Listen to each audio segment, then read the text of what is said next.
California. An ex-convict has stolen a truck and now leads officers on a high-speed pursuit through the city's busiest streets and freeways. Sergeant Bart Arachita is one of the officers involved in the 100-mile-per-hour chase. We received information from the Los Angeles County Sheriff's Department that he was supposed to be armed, that he was an ex-felon, that he was not going to go back to prison. He's blown every red light and nearly caused PCs in every one of them. Bernie apparently told his mother that the party is armed and will shoot the police. The desperate driver threatens everything in his path as he tries to escape police. Found suit through San Pedro, almost hit two pedestrians.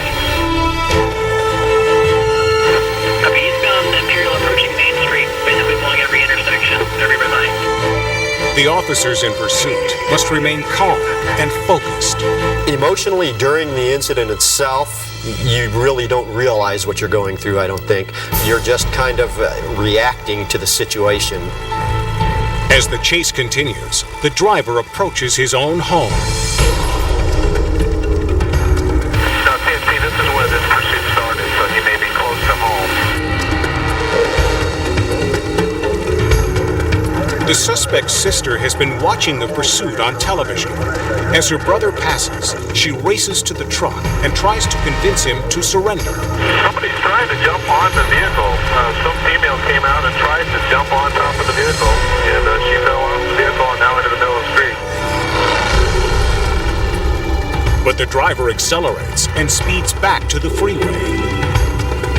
Got brake lights on and a whole lot of sparks coming out. As the streets begin to fill with rush hour traffic, the ongoing chase takes its toll on the stolen truck. There was rubber pieces, tire pieces that were coming off. They just lost the right front tire. He is on the ramp. Despite the damage, the suspect and officers continue to reach speeds of nearly 90 miles per hour. 57-200, we're exiting Sepulveda Boulevard North. And the sparks began to fly from underneath his vehicle. Now, you might be able to squeeze through on the shoulder, but I doubt it.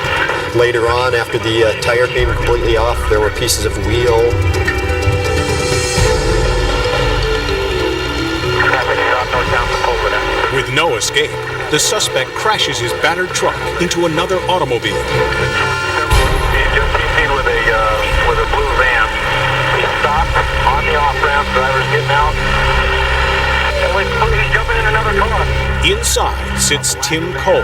Before I knew it, he was in my van on top of me, stepping on the gas, and I was putting my foot on the brake. He's saying, "Get out, get out." The terrified driver tries to escape. It looks like the driver might jump out into the center median. But Cole becomes tangled in his seatbelt and can't break free.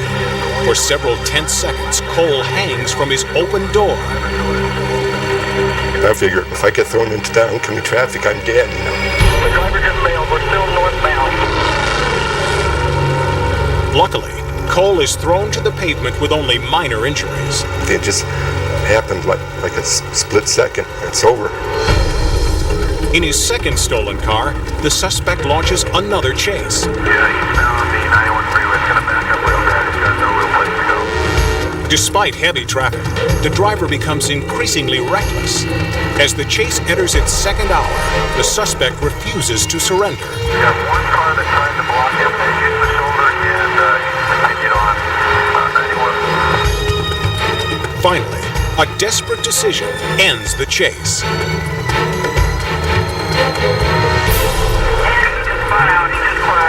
When the suspect crashed into the center divider and came to a stop, he immediately jumped out of the vehicle. Driver's out. He's running northbound. Believing the suspect might be armed, officers prepare for a possible shootout. I jumped across the center divider and followed him over. He jumped on the perimeter fence, and I drew down on him and ordered him off the fence.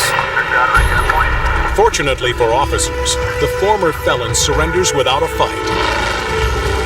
The 65-mile chase has caused 24 traffic collisions among innocent civilians.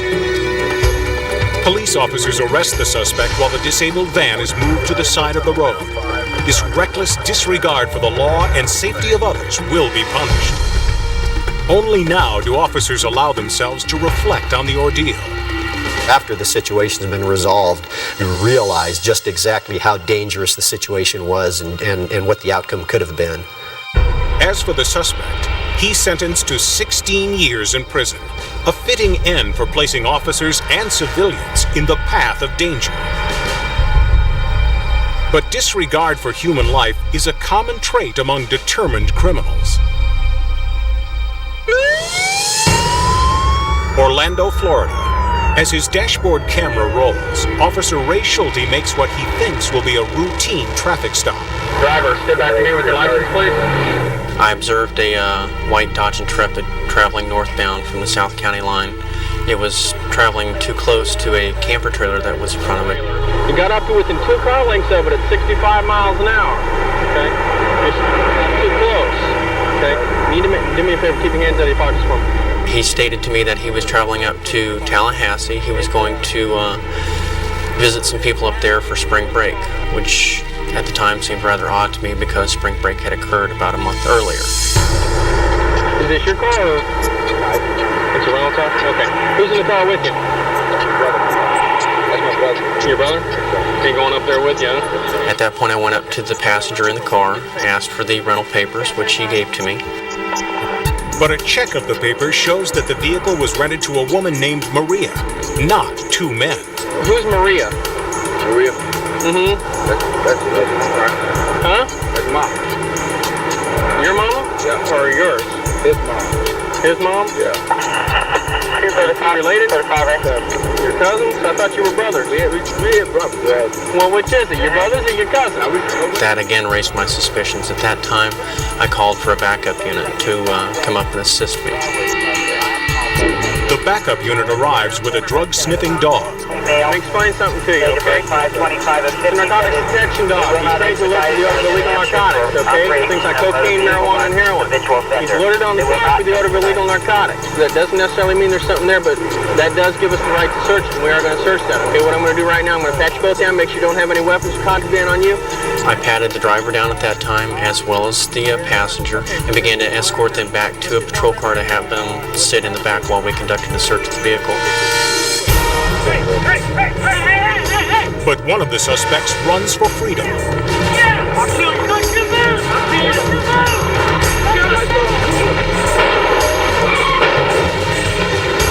He's in front! He's in front! I shot him! I stepped partially into the vehicle, took a hold of him, and began to try and pull him out.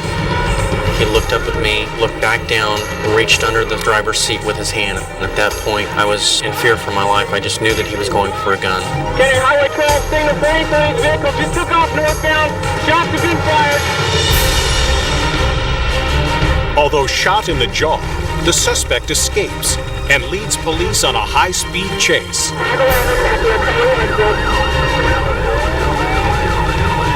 He got it up to speeds well over 130 miles an hour during the course of the pursuit. As they pursue him, officers witness the suspect throwing items out his car window. Officers quickly retrieve packets of cocaine as the driver continues his escape attempt.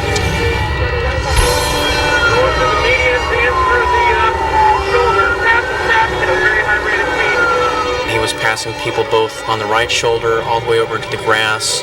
He was driving towards other law enforcement officers, other troopers, other deputies, and I just wanted it to end as quickly as possible before somebody got hurt or killed.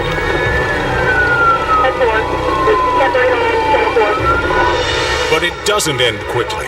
The suspect evades police for over an hour and a half, leading 30 officers through 5 different counties before making a critical error. Oh my goodness. See the accident right there. This error sends the suspect's car into a dangerous slide. That's it.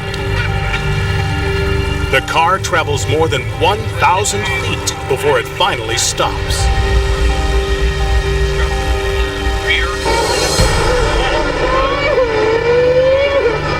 The suspect is taken into custody and later convicted of narcotics possession and resisting arrest.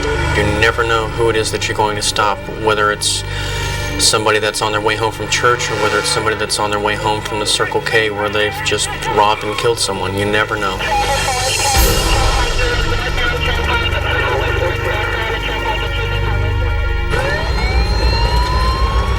When officers are caught in the line of fire, there's no telling who or what might save their lives. 3 a.m., Walton County, Georgia. Deputy Henry Huff approaches a car that he stopped for speeding. Inside sits the suspect, a 15-year-old boy. She's doing 88 miles an hour. Suddenly, the suspect shoots Deputy Huff twice at point-blank range, but Huff remains on his feet, unharmed, and returns fire. How is it possible to survive 2 bullets fired at a range of 12 inches? Officer Huff owes his life to a remarkable piece of safety gear, the bullet-resistant vest. This is the vest I had on the night of the incident. As you can see, the 2 rounds where I was shot. This is a trauma plate that is inside the vest. As you can see, the bottom one hit the trauma plate here, it bounced off. The other bullet that stuck in the top was lodged in there, was actually dug out. Bullet-resistant vests are made from a fiber called Kevlar. When woven together, Kevlar creates a material that's 5 times stronger than steel. Layers of this material are then placed inside the vests that are worn by law enforcement officers. Bullet-resistant vests have saved the lives of more than 2,000 men and women in blue. I venture to say 98.5% of the instances where there have been officer-involved shootings, having the body armor out made the difference between life and death, most definitely.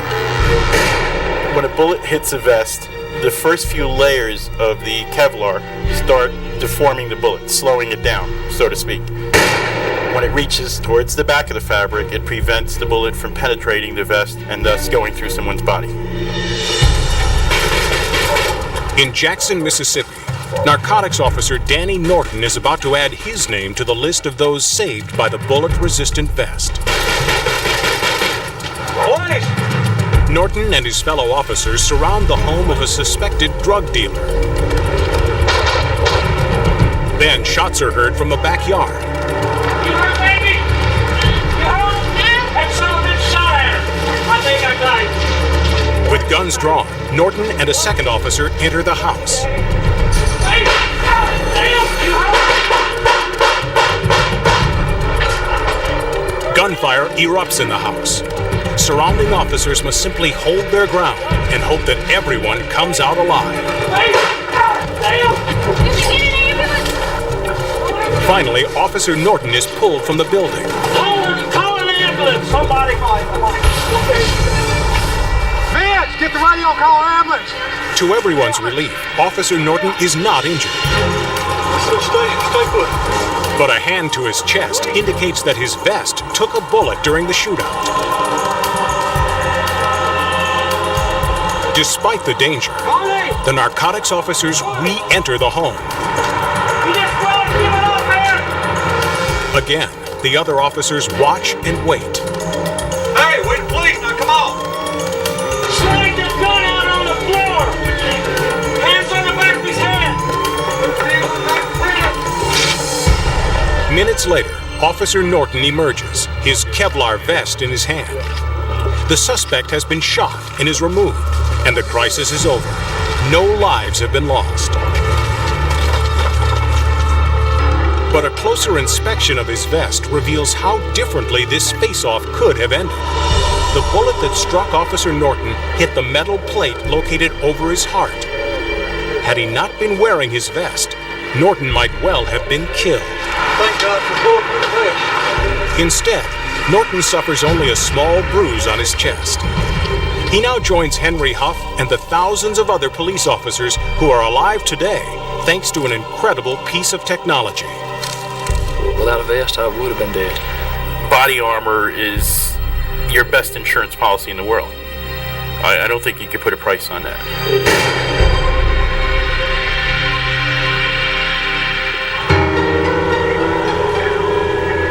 Police officers' lives depend on more than just equipment. Quick thinking and cool logic are critical, even when the suspect is someone officers know. Butte, Montana. Terry Rossland, a man with a history of mental illness, sits inside a car he's rigged with deadly explosives. His car is parked in a downtown intersection. Rossland threatens to blow up his car. Sergeant Dan Hollis, Lieutenant Bob Lee, and Sheriff Bob Butorovich are the first officers to arrive on the scene. They're also lifelong friends with the suspect. Their first instinct is to reason with Terry. I knew Terry from the time he was 15 years old. We were always able to talk to him, resolve the situation, resolve the problem. I felt very strongly that face-to-face contact would probably be better than standing back 50 feet talking through a bullhorn. While talking to Terry, they discover his intricate system of bombs. They quickly realize the bombs are powerful enough to destroy everything within a 50-yard radius. I looked in the back seat of the vehicle and saw probably 25 to 30 gallons of gasoline and the equal number of gunpowder in plastic containers. There are also 2 pipe bombs, one on the passenger seat and one under Terry. I noticed Terry sitting in the front seat, and at that time he was fooling with something in his hand that appeared to be a toggle switch. A simple flip of this switch will ignite the bombs. For more than an hour, the 3 officers plead with Terry not to go through with his threat. The longer it went on, the less comfortable we were with the situation. We knew we were losing Terry, that we were not communicating. And he was becoming someone that I was not familiar with, and that scared me. Sergeant Hollis motions the other 2 officers to the rear of the car. We had a little conversation in the back of the car there, and I says, you know, Terry is not Terry. I think he might actually do this. The officers decide to back off, but Terry has different plans. As we turned to walk away, he called us back to the vehicle. He said, "Hey, Bob, come here." And I thought at this point that he was going to give it up. Terry does the unthinkable and detonates the pipe bomb on the front seat. All I saw was just this huge explosion. And I just knew that, you know, I had lost 2 fellow officers. Sergeant Hollis runs through the flames to help Lieutenant Lee. Miraculously, Sheriff Butorovich remains standing. The next thing that I knew, I was pacing back and forth. I couldn't see out of one eye. Then, to everyone's shock and horror, Terry emerges from the burning car. There he is! Get him! Get him! Get him, Matt! Good God! When I saw Terry get out of the vehicle, he was totally engulfed in flame. His clothing was completely on fire. And I heard him saying, "Oh no, oh no, oh no." Heroically, Sheriff Butorovich rushes to save the man who just tried to kill him. Badly burned, Terry lies on the ground as flames reach the gasoline bomb in the rear of the car.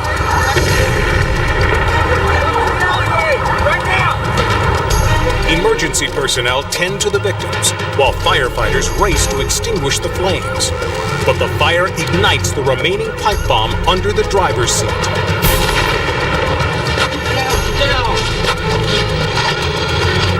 Freed from the risk of additional bombs, firefighters gain the upper hand.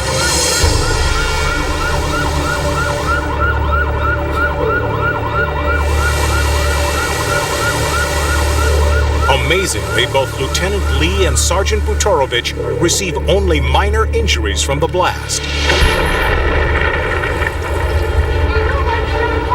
Terry Rossland also survives, with burns over 70% of his body. But before he stands trial, Rossland takes his own life. The officers who survived Terry Rossland's car bombs credit simple luck for remaining alive. Do I feel that I'm lucky to be alive today? You bet I do. I'm very fortunate. There are times that I wake up at night thinking about this and sweating, thinking, you know, how fortunate I was. Police officers face the threat of violence every day. They must be ready to react at a moment's notice. Calhoun, Georgia. In the early morning hours, Trooper Mike Ralston becomes suspicious of a man asleep behind the wheel of a pickup truck in a parking lot. Morning, sir. 4 o'clock. I see your license and vehicle registration, if you don't mind. It was a very good location to get into situations that you normally wouldn't get into. I checked the registration on this one, it didn't come back on file. Ralston's station supports his concerns. The name of the registered owner of the vehicle is not the name of the suspect. That's the type of officer that I am, is look beyond the ticket and to determine whether or not there's some other type of criminal activity involved. Who does the vehicle belong to? Mike. No. Do you work for him or how? Can I take it just a minute from the status on that? What Trooper Ralston doesn't know is that the suspect and the owner of the truck are actually the same person, a convicted felon who has changed his name. Even worse, this felon has a history of assaulting police. I really didn't feel comfortable sitting in the patrol unit while this individual was walking around behind the truck. So I went back up to the truck. Are you carrying anything in the back of the truck? My clothes, a couple bags of clothes. He was very cooperative and assisted in showing me what was in the back of the truck. Can you see what's in the toolbox? You don't mind the bag? While the suspect rummages through the contents of the truck, one item in particular catches the state trooper's eye. There was one particular box that he constantly moved around to attempt to hide. About the box with the brown tape.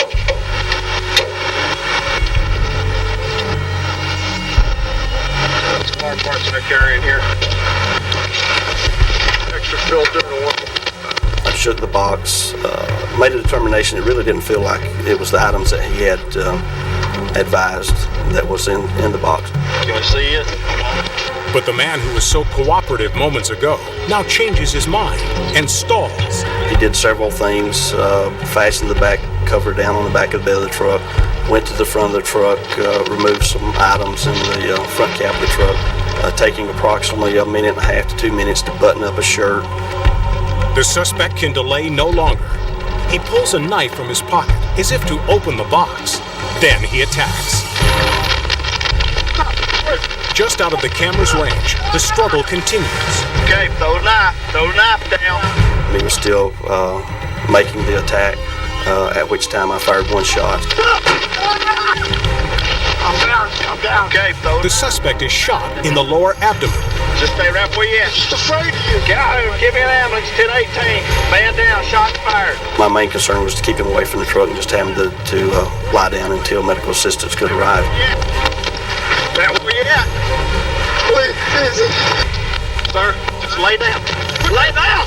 Lay down, sir. The only thing I guess that amazes me is the tenacity that this individual had.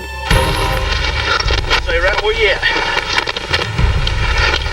But the man seems unfazed by his wound, and he rips away Officer Ralston's radio mic and continues to advance. Here comes them. But Officer Ralston maintains his composure and holds the suspect at bay with a flashlight. I'll shoot you again. I will. My primary goal was to stop his attack on my person, but I didn't feel, after firing the first shot, I needed to fire a second shot. Stay right there.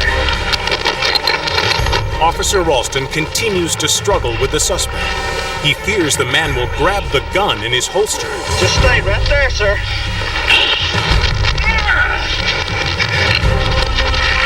After the individual was able to roll over on his back, gaining possible access to my weapon, I decided to let him back up.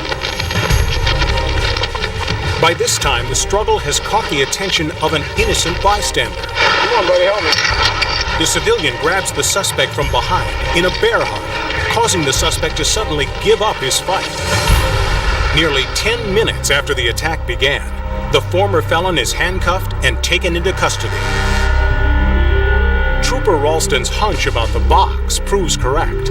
Inside, investigators find $25,000 worth of cocaine. A lot of law enforcement arrests of this nature are being at the right time at the right place or being in the wrong place at the wrong time. The restraint of Trooper Ralston shows the right embodiment of coolness and calm in a dangerous situation. Apprehending a dangerous suspect without resorting to lethal force can be a challenge for police officers. Seattle, Washington. An explosive standoff begins when a man brandishes a samurai sword on a downtown sidewalk. A friend of the man confirms authorities' worst fears. Yeah, he knows how to use the sword. Everybody on! Police quickly cordon off the block. Everybody on the curb! Over there! A SWAT team arrives and surrounds the man. They begin talking to the suspect, trying to persuade him to drop his weapon. Everything's about talking to people when we go to the scene. That's the first thing we want to do. Because anytime we arrive at the scene, we want a peaceful resolution. But the suspect is unresponsive. Never once did this individual talk to us. On occasion, he would shout out some things about Apollo and Satan and things like that, but we never were able to establish any sort of a conversation with him at all. Officers are now 3 hours into the standoff. Eager to avoid bloodshed, they load their guns with special bean bags that strike with the same impact as a heavyweight boxer's punch. They're designed to halt, but not harm suspects. The beanbag projectile is a target-specific, less lethal type of ammunition. It's a 2-inch square canvas bag filled with lead shot. Suddenly, the man advances toward the crowd. Unable to convince him to stop, police fire the beanbags. The suspect retreats, but he endures round after round and shows no sign of surrender. Have you ever seen anyone this resilient? I haven't. In 3 decades of police work, I haven't.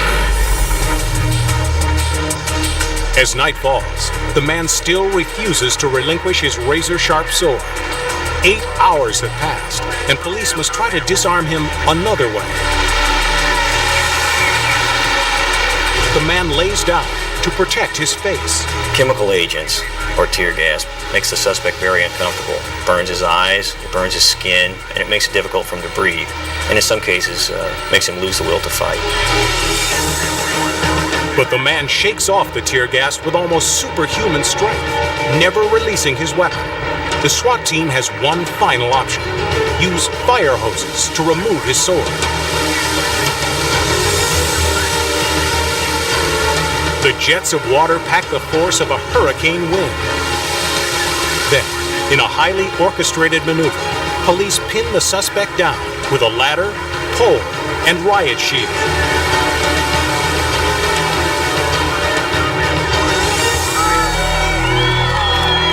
11 hours after the standoff began, the SWAT team finally disarms the suspect. Those guys went down by the book exactly what they were supposed to do.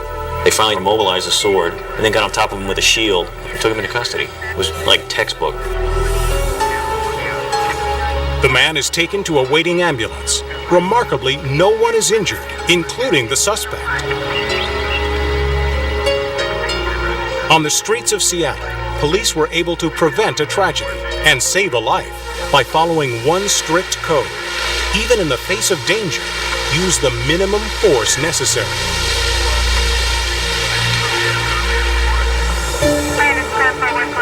To use the minimum force necessary, officers must rely on a number of non-lethal weapons. But what do they do when non-lethal weapons don't work? Columbus, Ohio. A man armed with a pistol sits in a plastic lawn chair in the middle of an intersection. Suicidal over a breakup with his girlfriend, he makes 2 demands. He wanted to have a lawyer there to make his will out for him. He wanted to have his girlfriend present so she could watch him be killed or kill himself. Officers will not honor these requests, but their options for bringing him in unharmed are limited. Surprising him was out of the question. There were such huge areas that he was in the middle of that we couldn't get to him. Police negotiate with the suspect for 2 hours. They even give him a soda to try and gain his trust. But he continues to be irrational. Officers are left with only one hope for a peaceful resolution: disarming the suspect by shooting the pistol out of his hand. It was an extreme situation at that point, so it demanded an extreme solution. 3 SWAT members, including sniper Mike Plum, target the small pistol from a hill 80 yards away. I knew that if where I struck the weapon, that it would turn the weapon out from his hand. It wouldn't do any damage to his hand, and he wouldn't be injured. Finally, the order is given. The first man with a clear shot is to fire. 501 Patrol, I've authorized officers to fire to shoot the weapon if possible. Commander 4, stand by with an apprehension.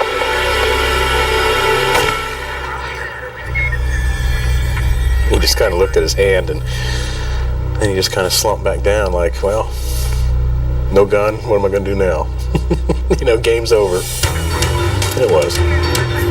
Unsure if the man has a second weapon, officers quickly place him in handcuffs. I said, we didn't want to hurt you. We wanted to get you out of here alive. And he turned up and looked up at me, and he said, that was a great shot. And I said, yeah, it sure was. In an instant, the standoff is over, the gun cleanly broken into 3 pieces. But to make this incredible shot, Officer Plum relied on years of training and a special technique known as patterning. I just watched his habits of how he stood up and how he sat down and how he rested and the position of the gun that he held in a resting position. Once the man's patterns were memorized, the sniper was able to predict the exact position of the gun, allowing him to hit his target without jeopardizing the suspect. After the bullet hit the gun, it went between his legs and took a bite out of the leg of the chair and went into a mound of dirt that was across the street, and obviously no one was hurt. Today, the remains of the gun proudly hang in the Columbus, Ohio police station, a testament to Officer Plum's incredible shot. But to the sniper, it was the best ending to a bad situation. We resolved the situation successfully. He wasn't injured, and he's alive today. And who knows what contributions he may make. Buddhist monks are known for their peaceful way of life.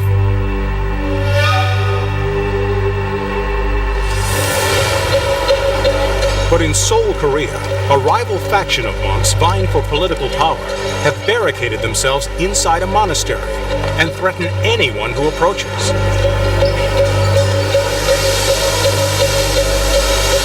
Armed with water cannons and riot gear, police surround the building. Inside, the monks drum and chant over a PA system. Ironically, they also use the PA to apologize to their neighbors for the noise.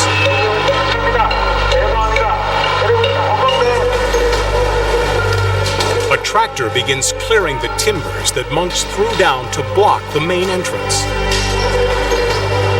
The monks respond by throwing rocks and bottles.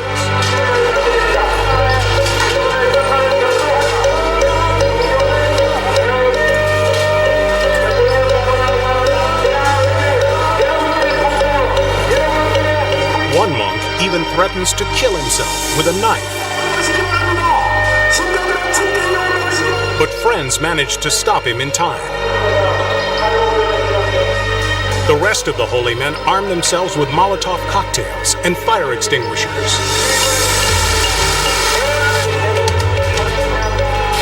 Despite their vows of non-violence, it's clear these holy men are prepared to fight. At last, police attempt to enter through the front of the monastery. Their efforts are unsuccessful. So a backhoe is brought in to smash a new entrance into the building. With access complete, riot police charge the breach.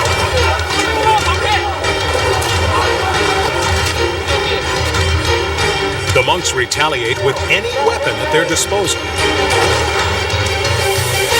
Police need another entrance into the building. so they deploy a piece of equipment called a mechanical ladder. But in their haste, they make the ascent before the ladder is properly secured.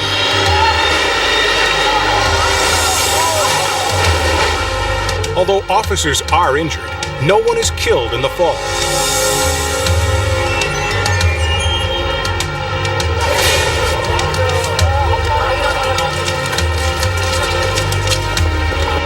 As police gain control of the building, monks resort to a last desperate defense: fire.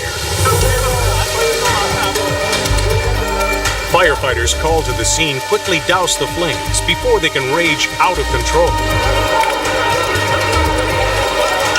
Just 30 minutes after the operation began, police have secured the building and take the monks into custody.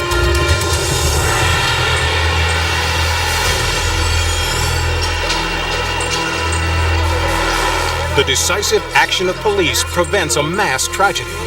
No one is above the law.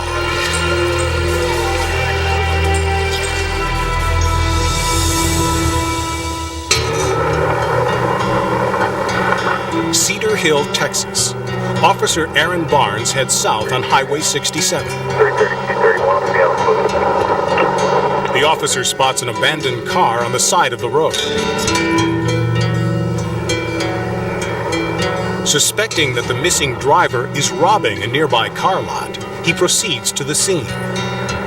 Finding no evidence of a break-in, Barnes returns to the abandoned car. Only this time, it's not empty. As Barnes approaches, his instinct warns him that something is wrong. How you doing, sir? Barnes doesn't know that the suspect has hidden a loaded gun under the seat of his car. What are you doing over there? Oh, why don't you put your hands on top of the hood for me? Okay, put your hands on top of the car for me. Raise your leg. I want to pat you down, make sure you ain't got any weapons or anything. Who else is with you? By myself. That's it. Barnes frisks the suspect, and the man grows increasingly uneasy. Let me see your ID. Open your coat up. Where's it in? Okay. The suspect knows he will go to jail if Officer Barnes finds the gun, and he'll do anything to prevent that. He's right there. Where you come? Why don't you put your hands right there, okay? Put your hands up here. Put your hands up here. Put your hands up here. The suspect grabs his gun and fires.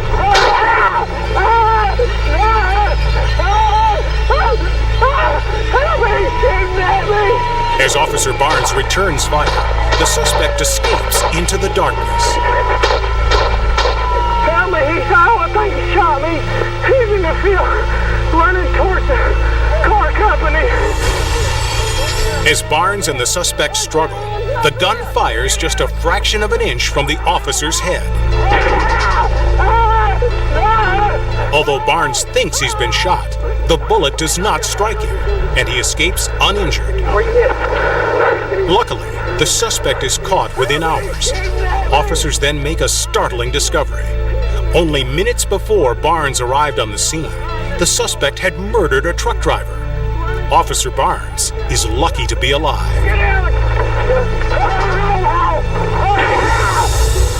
Today, the suspect is serving life in prison. Officer Barnes patrols the same streets, but the ordeal has given him a new outlook. It's changed my life. It's made me more value the time I spent with my kids and my family. You know, because as I go back and watch the tape now, as I just watch the clock, as it's ticking away as I approach the vehicle, you know, I could see, man, I could have been filming my own death. The events of that night have also given him a chance to help his fellow officers. As far as other officers, they watch it, you know, and we critique it, you know, in a manner not to criticize, but to learn. Officer Barnes's ordeal will educate fellow officers and possibly save their lives. Bangkok, Thailand. A man climbs onto a blistering hot roof with a hostage. His 3-year-old nephew.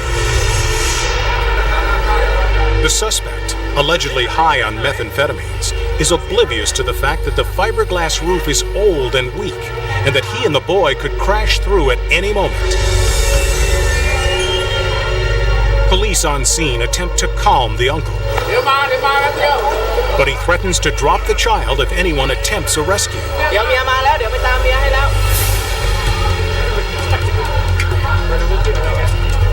A plainclothes officer negotiates from a ladder. Then, another officer appears through a hole already torn in the roof. The uncle stumbles away, the fiberglass breaking beneath his feet. On the street below, officers watch as the suspect suddenly trips again and drops the child. Fortunately, the boy is not hurt. Finally, a negotiator persuades the reckless uncle to sit. The standoff continues this way for an hour, with the temperature on the roof exceeding 100 degrees. Police fear that the boy has become dehydrated, but the suspect still refuses to let the child go. Fearing for the boy's life, police have no choice but to act. When the man looks away, they charge.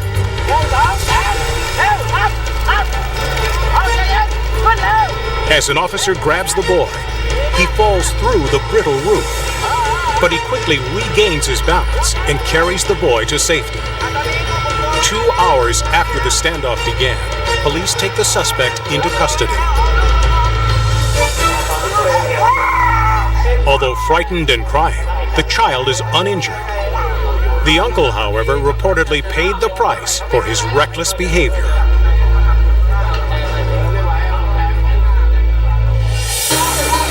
Sumter County, South Carolina. Corporal Pat Wiley embarks on a high-speed chase. You don't see the danger that's ahead or anything that you're leaving behind you until you look at this tape. And then you see all the danger that was involved in it. Before today, the driver of this sedan didn't even have a speeding ticket. We were in and out of traffic, pushing both vehicles, south and northbound, to the side of the road without slowing down whatsoever. But what begins as a report of a reckless driver suddenly becomes a 100-mile-an-hour game of cat and mouse. On your mind is to stop this vehicle before he poses any other danger to any other person on the roadway or property. And that was my intent, to stop that vehicle. He almost 1050, 3 vehicles. It's clear this crazed driver has no intention of stopping, but in a stroke of luck for officers, he makes a costly move. We were doing approximately 120 miles an hour when he took his hands off the wheel. Appears to be a white male. He's putting his hands up in the air like he don't know what's going on. At that time, I knew that this man was not in the right frame of mind. He definitely was not in the right frame of mind. This reckless act causes the suspect's car to spin out of control. Base, he's 1050, he's 1050. Negative, base back on the road. I don't know if he was a professional driver or not, or if it was just pure luck. Miraculously, the driver recovers and races toward the small town of Manning, but his luck is about to run out. 124 copy, there's an advisor heading into Manning. He was headed straight down Main Street, which goes through our center of town, the courthouse and all the stores, residential areas. Careening through the quiet downtown streets, he finds himself trapped. Desperate, he tries to cut through a gas station.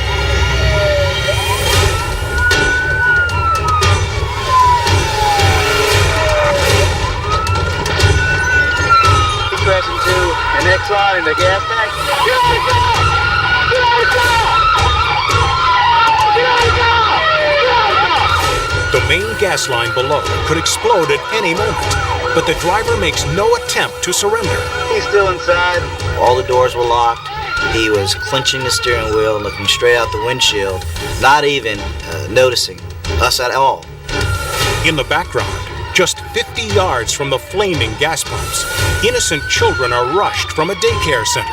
When I looked over and saw children running from the daycare, that's when I made a decision to pull back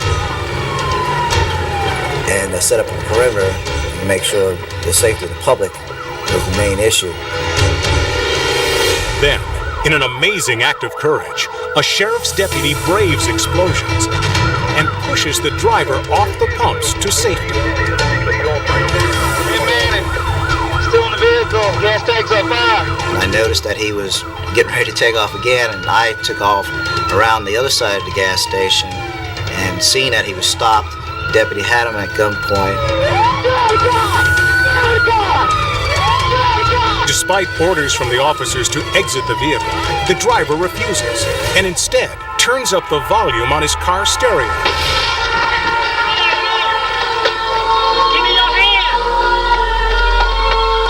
I got his hand! I got his hand! Can you get up?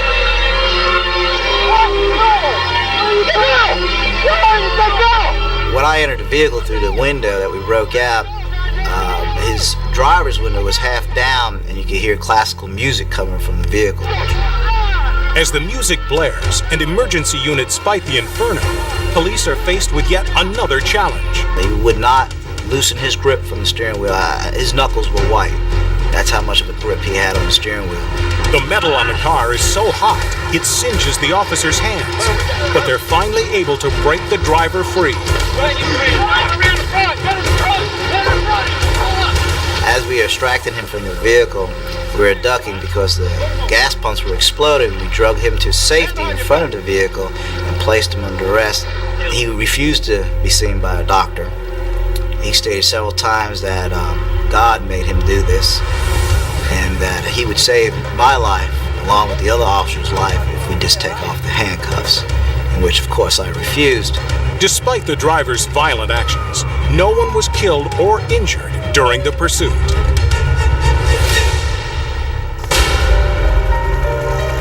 High-speed chases may seem exciting on television, but for the officers involved, each one of these harrowing pursuits is a life-or-death situation.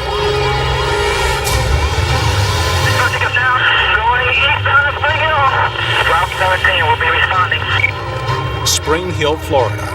A man, suicidal and armed with a .22 caliber handgun, is pursued by members of the Hernando County Sheriff's Department. Two separate cameras capture the action. Area to 51. Direction. Come by. A squad car pulls alongside his speeding vehicle. Inside, the man suddenly aims his gun at the officers. Subject is shooting. Fearing for their safety, they quickly accelerate.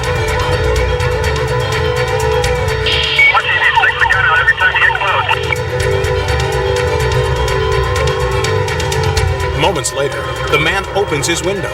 This time, he points his gun at police behind him. But this causes him to veer off the road and smash into a mailbox. He's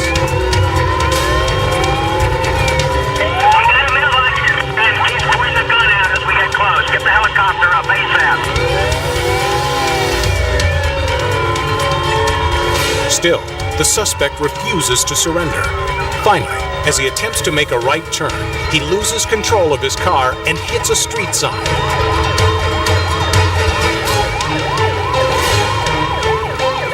Without warning, the man hits reverse. Police then open fire, injuring the suspect and ending the pursuit.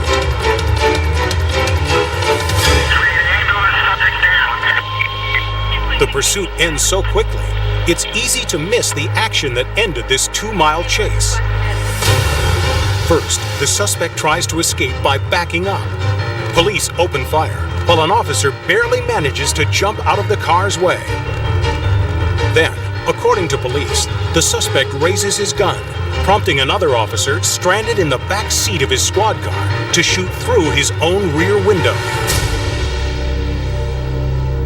35 rounds are fired, and the suspect is hit 3 times. Fortunately, no officers are injured. Following the pursuit, the suspect is rushed to the hospital, where he's successfully treated for his injuries.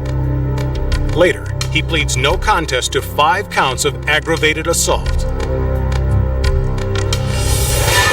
High-speed chases are serious business. Each one involves real officers whose lives are on the line to maintain law and order.